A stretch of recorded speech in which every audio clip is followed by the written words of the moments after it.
চোখ বন্ধ করে একবার পিছিয়ে যাওয়া যাক। আজ থেকে ৫০ বা ৬০ বছর আগের বাংলায়। ভাবুন তো, সেই ব্রিটিশ আমল কিংবা তার পরবর্তী সময়ের গ্রাম বাংলার কথা। বিস্তীর্ণ ধানের ক্ষেত, পাশ দিয়ে বয়ে যাওয়া নদী, আর নদীর চরে গরু ছাগলের চারণভূমি। সেই সময় দুপুরের অলস আকাশে তাকালে কি দেখা যেত? নীল আকাশের গায়ে কালো বিন্দুর মতো হাজার হাজার পাখি। বিশাল তাদের ডানা, ধীর লয়ে তারা চক্কর দিত গ্রামের ওপর। এরা হলো শকুন। একটা সময় ছিল যখন বাংলার গ্রামগঞ্জে শকুনের উপস্থিতি ছিল কাক বা শালিকের মতোই স্বাভাবিক। গ্রামের মানুষ এদের দেখে ভয় পেত না, বরং এদের জানত প্রকৃতির এক অবিচ্ছেদ্য অংশ হিসেবে। নদীর ধারে কোনো মৃত গবাদি পশু পড়ে থাকলে মুহূর্তের মধ্যে আকাশ কালো করে নেমে আসত শকুনের দল। মাত্র কয়েক ঘন্টার মধ্যে সেই বিশাল মৃতদেহটি পরিষ্কার করে রেখে যেত তারা। প্রকৃতিতে কোনো দুর্গন্ধ ছড়াতো না, রোগবালাই ছড়াতো না। কিন্তু আজ যদি আপনি আকাশের দিকে তাকান, সেই বিশাল ডানামেলা পাখিদের আর দেখতে পাবেন না। গ্রামের পর গ্রাম, শহরের পর শহর, কোথাও নেই তারা। যেন কোনো এক জাদুকরের মন্ত্রে আকাশ থেকে মুছে গেছে পুরো একটা প্রজাতি। একসময় বাংলাদেশে লাখ লাখ শকুন ছিল, আর আজ তাদের সংখ্যা নেমে এসেছে মাত্র কয়েক শতে। প্রশ্ন হলো, এমন কি ঘটেছিল? প্রকৃতির সবচেয়ে শক্তিশালী, সবচেয়ে সহ্য ক্ষমতা সম্পন্ন এই পাখিটা কিভাবে আমাদের চোখের সামনেই নিশ্চল হয়ে গেল? কেন আকাশ আজ শকুন শূন্য? আজকের এই ভিডিওতে আমরা শুনব প্রকৃতির সেই নীরব কান্নার গল্প। জানব এক ভয়াবহ ট্র্যাজেডির ইতিহাস, যা আমাদের অজান্তেই ঘটে গেছে। সাদা কোমরওয়ালা শকুন বা হোয়াইট রাম্পড ভালচার। বৈজ্ঞানিক নাম জিপস বেঙ্গলেন্সিস।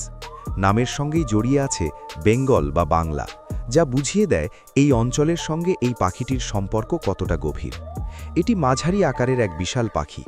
এর গায়ের রং কালচে ধূসর, আর পিঠের নিচের দিকে থাকে ধবধবে সাদা রঙের একটি অংশ, যার জন্যই এদের নামকরণ হয়েছে সাদা কোমরওয়ালা শকুন। এদের ডানা অত্যন্ত প্রশস্ত এবং শক্তিশালী, যা ব্যবহার করে এরা ঘন্টার পর ঘন্টা আকাশে ভেসে থাকতে পারে কোনো শক্তি খরচ না করেই। এদের দৃষ্টিশক্তি এতটাই তীক্ষ্ণ যে 1000 ফুট ওপর থেকেও এরা মাটিতে পড়ে থাকা ছোট কোনো মৃতদেহ দেখতে পায়। প্রকৃতিতে এদের ভূমিকা কোনো সাধারণ পাখির মতো নয়। এদের পাকস্থলী এতটাই শক্তিশালী যে অ্যানথ্রাক্স বা কলেরার মতো ভয়াবহ ব্যাকটেরিয়াও এদের কোনো ক্ষতি করতে পারে না, বরং পচা গলা মাংস খেয়ে এরা সেই জীবাণু ধ্বংস করে ফেলে। এক কথায়, এরা ছিল আমাদের পরিবেশের প্রাকৃতিক পরিচ্ছন্নতা কর্মী বা ন্যাচারাল স্ক্যাভেঞ্জার্স। যদি শকুন না থাকত, তবে মৃতদেহ পৌঁছে আমাদের বাতাস দূষিত হতো, জলাশয়ের জল বিষাক্ত হতো। তাই ঐতিহাসিকভাবেই বাংলাদেশের মানুষের জীবনের সঙ্গে শকুনের এক গভীর সম্পর্ক ছিল। ধর্মীয় বা সামাজিকভাবেও শকুনকে অনেক সময় মৃত্যুর বার্তাবাহক মনে করা হলেও কৃষিভিত্তিক সমাজে এর গুরুত্ব ছিল অপরিসীম। কিন্তু ৯০-এর দশকের শুরুতে এক অদ্ভুত ঘটনা ঘটতে শুরু করল। প্রথমে কেউ খেয়াল করেনি। গ্রামের বড় বড় শিমুল বা বটগাছে যেখানে শকুনেরা বাসা বাঁধত, সেই ডালগুলো ধীরে ধীরে খালি হতে শুরু করল।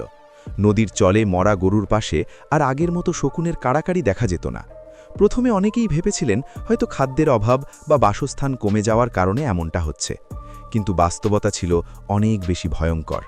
কোনো শিকারী তাদের মারছিল না, কোনো ঝড় বা জলোচ্ছ্বাস তাদের ভাসিয়ে নিয়ে যায়নি। এক নীরব ঘাতক, এক অদৃশ্য শত্রু তাদের শরীরের ভেতর ঢুকে তিলে তিলে তাদের শেষ করে দিচ্ছিল। বিজ্ঞানী এবং গবেষকরা প্রথমে হতভম্ব হয়ে গিয়েছিলেন। ভারত, পাকিস্তান এবং বাংলাদেশে একই সঙ্গে শকুন কমতে শুরু করেছিল, এবং কমার হারটা ছিল অবিশ্বাস্য। মাত্র 10 থেকে 15 বছরের মধ্যে এই অঞ্চলের 99% শকুন উধাও হয়ে গেল। বন্যপ্রাণীর ইতিহাসে এত দ্রুত কোনো প্রজাতির পতন এর আগে কখনো দেখা যায়নি। গবেষকরা মৃত শকুনের দেহ পরীক্ষা করে দেখলেন প্রায় প্রতিটি শকুনেরই মৃত্যু হয়েছে কিডনি ফেইলিয়ার বা রেনাল ফেইলিয়ারের কারণে। তাদের শরীরের ভেতরে ইউরিক অ্যাসিড জমে গিয়ে দানা বেঁধেছিল, যাকে বলা হয় ভিসেরা গাউট। কিন্তু কেন হাজার হাজার শকুনের কিডনি হঠাৎ বিকল হয়ে যাবে? দীর্ঘ গবেষণার পর 2003 বা 2004 সালের দিকে বেরিয়ে এলো সেই ভয়ঙ্কর সত্য। আর এই সত্যটা আমাদের জন্য অত্যন্ত লজ্জার, কারণ এই ধ্বংসযজ্ঞের জন্য দায়ী ছিল আমাদের তৈরি একটি ওষুধ, ডাইক্লোফেনাক। ডাইক্লোফেনাক হলো এক ধরনের ব্যথানাশক ওষুধ, যা আমরা গবাদি পশু বা গরুর চিকিৎসায় ব্যবহার করতাম। যখন কোনো গরু অসুস্থ হতো বা ব্যথা পেত, তখন তাকে এই ওষুধ দেওয়া হতো। কিন্তু গরুটি যদি সেই ওষুধ খাওয়ার কয়েকদিনের মধ্যে মারা যেত তবে ডাইক্লোফেনাকের বিষক্রিয়া সেই গরুর মাংসপেশিতে থেকে যেত, আর শকুন যখন সেই মৃত গরুর মাংস খেত তখনই ঘটত বিপত্তি। শকুনের শরীর এই সামান্য পরিমাণ ডাইক্লোফেনাকও সহ্য করতে পারে না।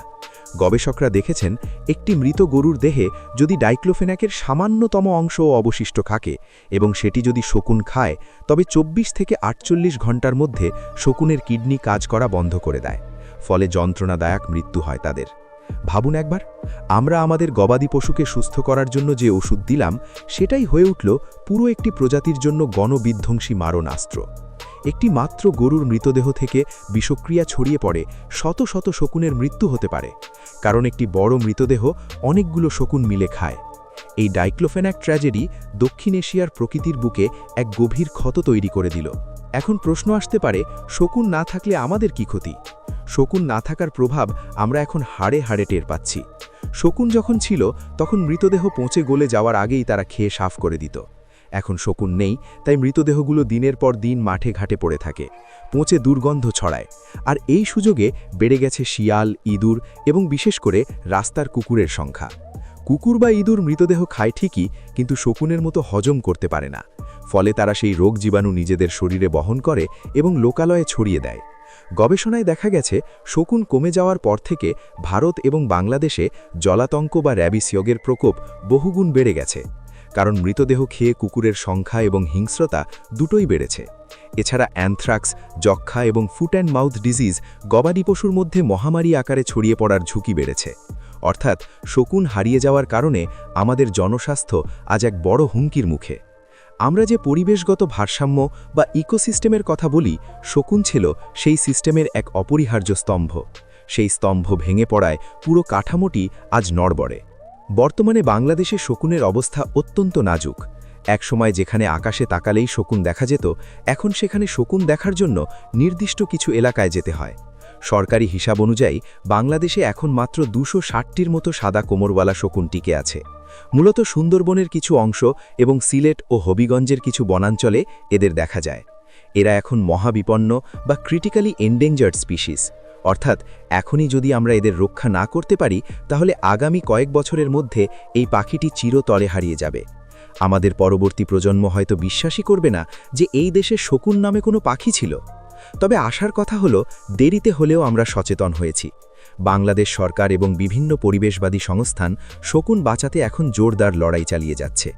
2010 সালে বাংলাদেশ সরকার ডাইক্লোফেনাক উৎপাদন ও বিক্রি নিষিদ্ধ ঘোষণা করে। এটি ছিল শকুন রক্ষার ক্ষেত্রে প্রথম এবং সবচেয়ে গুরুত্বপূর্ণ পদক্ষেপ। পরবর্তীতে কিটোপ্রোফেন নামের আরেকটি ক্ষতিকারক ওষুধও নিষিদ্ধ করা হয়েছে। কিন্তু শুধু ওষুধ নিষিদ্ধ করাই যথেষ্ট ছিল না, কারণ ততদিনে শকুনের সংখ্যা তলানিতে ঠেকে যায়। তাই নেওয়া হয়েছে আরও কিছু যুগান্তকারী পদক্ষেপ। শকুনের জন্য নিরাপদ এলাকা বা ভালচার সেফ জোন ঘোষণা করা হয়েছে। সিলেটের রেমা কালেঙ্গা বন্যপ্রাণী অভয়ারণ্য এবং সুন্দরবন এলাকায় এই জোনগুলো তৈরি করা হয়েছে। এখানে শকুনের উপর সার্বক্ষণিক নজরদারি রাখা হয়। স্থানীয় গবাদি পশুকে যাতে ক্ষতিকারক ওষুধ না দেওয়া হয় সে বিষয়ে খামারিদের সচেতন করা হচ্ছে। এছাড়াও শকুনের প্রজনন ঋতুতে তাদের জন্য নিরাপদ খাদ্যের ব্যবস্থা করা হয়। একে বলা হয় ফিডিং স্টেশন। এখানে পরীক্ষিত এবং বিষমুক্ত গরুর মাংস শকুনের জন্য সরবরাহ করা হয়, যাতে অন্তত প্রজননের সময় তারা না খেয়ে বা বিষাক্ত খাবার খেয়ে না মারা যায়। এই প্রচেষ্টার ফলে গত কয়েক বছরে শকুনের সংখ্যা কমা কিছুটা হলেও রোধ করা গেছে। কিছু কিছু জায়গায় নতুন করে শকুনের বাচ্চার জন্ম হচ্ছে। স্থানীয় মানুষ যারা আগে শকুনকে অশুভ মনে করত, তারাও এখন শকুন সংরক্ষণ দলের সঙ্গে যুক্ত হয়ে এই পাখিকে বাঁচাতে এগিয়ে আসছে। তারা বুঝতে পারছে শকুন বাঁচলে তাদের পরিবেশ বাঁচবে, তাদের গবাদি পশু রোগমুক্ত থাকবে। কিন্তু লড়াইটা এখনও শেষ হয়নি, এখনও অনেক পথ হাঁটা বাকি। এখনও গোপনে অনেক জায়গায় গবাদি পশুর চিকিৎসায় ক্ষতিকারক ব্যথানাশক ওষুধ ব্যবহার করা হয়। বনাঞ্চল ধ্বংসের কারণে শকুনের বাসা বাঁধার মতো উঁচু গাছের অভাব দেখা দিচ্ছে। বিশাল আকৃতির এই পাখির বাসা বাঁধার জন্য প্রয়োজন পুরনো, শক্ত এবং উঁচু গাছ, যেমন শিমুল, ছাতিম বা বটগাছ। কিন্তু কাঠের লোভে আমরা সেই প্রাচীন গাছগুলো কেটে ফেলছি, ফলে শকুন তার নিরাপদ আশ্রয় হারাচ্ছে, প্রজনন ব্যাহত হচ্ছে। শকুনের এই গল্পটি কেবল একটি পাখির হারিয়ে যাওয়ার গল্প নয়, এটি আমাদের জন্য একটি সতর্কবার্তা। এটি আমাদের মনে করিয়ে দেয় যে প্রকৃতির প্রতিটি সৃষ্টির একটি নির্দিষ্ট উদ্দেশ্য আছে। কাউকে তুচ্ছ বা অপ্রয়োজনীয় ভাবার কোনো সুযোগ নেই। শকুন হয়তো ময়ূরের মতো সুন্দর নয়, কোকিলের মতো মিষ্টি তাদের গলার স্বর নয়, তাদের চেহারা হয়তো অনেকের কাছে কুৎসিত বা ভীতিজনক মনে হতে পারে, কিন্তু সৌন্দর্যের বিচার দিয়ে প্রকৃতির গুরুত্ব মাপা যায় না। প্রকৃতির চোখে শকুন হল একজন নিবেদিত প্রাণকর্মী, যে কোনো প্রতিদান ছাড়াই আমাদের পরিবেশকে বিষমুক্ত রাখার কাজ করে গেছে হাজার বছর ধরে। আজ আমরা উন্নয়নের জোয়ারে ভাসছি, কিন্তু সেই উন্নয়নের চাকা যদি প্রকৃতির বিনাশের কারণ হয়, তাহলে সেই উন্নয়ন কখনোই টেকসই হবে না। ডাইক্লোফেনাক ট্র্যাজেডি আমাদের শিখিয়েছে যে সামান্য অসতর্কতা বা মুনাফার লোভ কিভাবে পুরো একটি বাস্তুতন্ত্রকে ধ্বংস করে দিতে পারে। আমরা যদি এখনই সতর্ক না হই, তাহলে শকুনের পর হয়তো অন্য কোনো প্রজাতি, এবং শেষ পর্যন্ত আমরা নিজেরাই অস্তিত্বের সংকটে পড়ব। শেষ করার আগে আপনাদের কাছে একটি প্রশ্ন রাখতে চাই, আমরা কি পারব আমাদের এই প্রাকৃতিক বন্ধুদের ফিরিয়ে দিতে? আমরা কি পারব আমাদের আকাশকে আবার শকুনের ডানায় ঢাকতে, নাকি আমাদের চোখের সামনেই নীরবে হারিয়ে যাবে বাংলার এই শেষ শকুনগুলো? উত্তরটা আমাদের হাতেই। আসুন আমরা সচেতন হই, গবাদি পশুর চিকিৎসায় ক্ষতিকর ওষুধ ব্যবহার বন্ধ করি, পুরনো গাছগুলো রক্ষা করি এবং শকুন সম্পর্কে মানুষের ভুল ধারণা ভেঙে দিই। মনে রাখবেন, শকুন বাঁচলে প্রকৃতি বাঁচবে, আর প্রকৃতি বাঁচলে তবেই বাঁচব আমরা। এই পৃথিবীটা শুধু মানুষের একার নয়, প্রতিটি প্রাণীর এখানে বাঁচার সমান অধিকার আছে।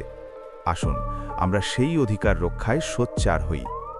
আজকের এই ভিডিওটি যদি আপনাদের মনে সামান্যতম চিন্তার খোরাক যোগায়, তবেই আমাদের সার্থকতা। আপনার এলাকায় কি এখনও শকুন দেখা যায়, বা আপনি শেষ কবে শকুন দেখেছিলেন? আমাদের কমেন্ট করে জানান। আর হ্যাঁ, প্রকৃতির এমন অজানা এবং গুরুত্বপূর্ণ সব গল্প শুনতে আমাদের চ্যানেলটি সাবস্ক্রাইব করতে ভুলবেন না।